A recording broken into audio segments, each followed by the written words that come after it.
Within an organization that's so large, diversity is very important and it brings something special to the table. Our commonalities is what makes us comfortable, but our differences is what makes us better.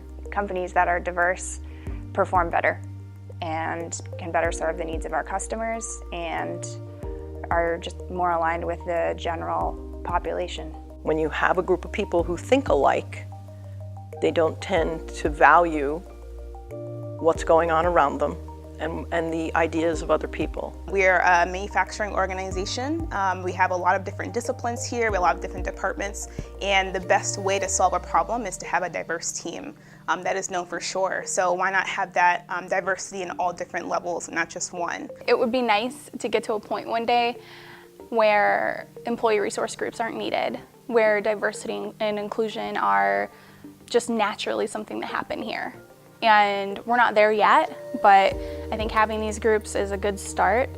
And it really shouldn't be about what gender you are, what race you are, where you come from. It should be about you as a person, what you bring to the organization, and how the organization can grow.